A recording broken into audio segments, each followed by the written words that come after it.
ঝমঝম বর্ষা, ভাদ্র মাসের দিন। আজ দিন 15 ধরে বর্ষা নেমেছে। তার আর বিরামও নেই, বিশ্রামও নেই। ক্ষুদিরাম ভট্টাচার্যের বাড়িতে আজ 2 দিন ধরে হাঁড়ি চড়েনি। ক্ষুদিরাম সামান্য আয়ের গৃহস্থ।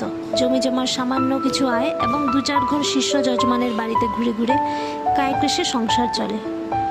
এই ভীষণ বর্ষায় গ্রামের কত গৃহস্থের বাড়িতেই পুত্রকন্যা অনাহারে আছে। ক্ষুদিরাম তো সামান্য গৃহস্থ মাত্র। যজমান বাড়ি থেকে যে কত ধান এসেছিল তা ফুরিয়ে গিয়েছে। ভাদ্রের শেষে আউশ ধান চাষিদের ঘরে উঠলে আবার কিছু ধান ঘরে আসবে। ছেলেপুলেরা দুবেলা পেট ভরে খেতে পারবে। নেপাল ও গোপাল ক্ষুদিরামের 2 ছেলে। নেপালের বয়স 12, গোপালের বয়স 10। কদিন থেকে পেট ভরে না খেতে পেয়ে ওরা 2 ভাই সংসারের উপর বিরক্ত হয়ে উঠেছে। নেপাল বলল, এই গোপলা, খিদে পেয়েছে না তোর?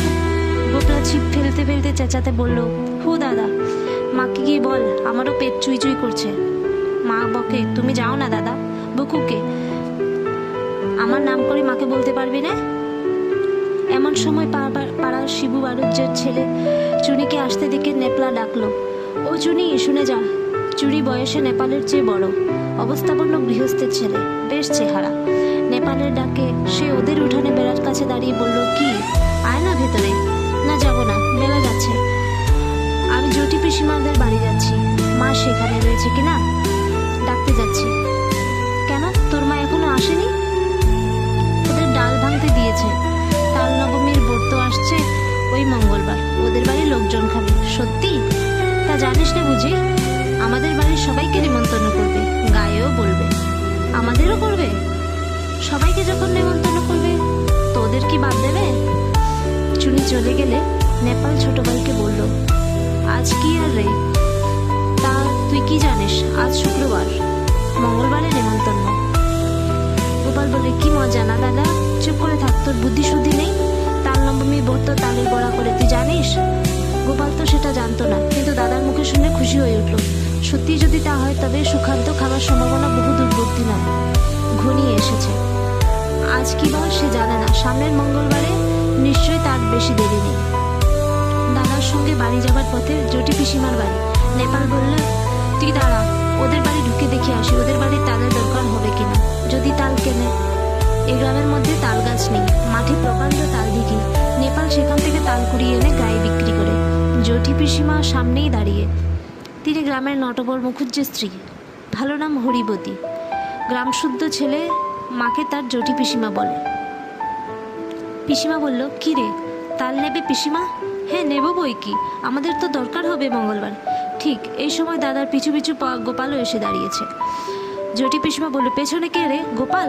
তা সন্ধেবেলা তুই ভাইয়ে গিয়েছিলি কোথায়? নেপাল সলজ্জের মুখে বলল, মাছ ধরতে। পেলি? ওই 2টো ছোট কুটো মাছ। তাহলে যাই পিসিমা। আচ্ছা এসো গে বাবা, সন্ধে হয়ে গেল, অন্ধকারে চলাফেরা করা ভালো নয়, বর্ষাকাল। জটি পিসিমা তাল সম্বন্ধে আর কোনো আগ্রহ দেখালেন না, বা তাল নবমীর ব্রত উপলক্ষে তাদের নিমন্ত্রণ করার উল্লেখও করলেন না। যদিও দুজনেরই আশা ছিল হয়তো জটি পিসিমা তাদের দেখলেই নিমন্ত্রণ করবে। দরজার কাছে নেপাল আর পেছনে ফিরে জিজ্ঞেস করলো, তাল নেবেন না তাহলে? তাল? তা দিয়ে যেও বাবা। কটা করে পয়সায়? 2টো করে দিচ্ছি পিসিমা। তা নেবেন আপনি? 3টে করেই দেবেন। বেশ কালো হেড়ে তাল তো?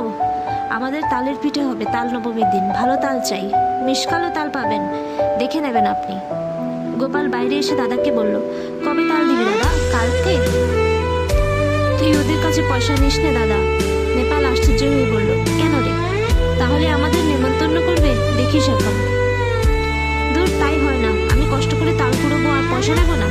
রাত্রে বৃষ্টি নামল, হুহু বাদলার হাওয়া, সেই সঙ্গে পূব দিকের জানালার কপাট দড়ি বাঁধা। হাওয়ায় দড়ি ছিঁড়ে সারা রাত খটখট শব্দ স্বরে ঝড় বৃষ্টি দিনে।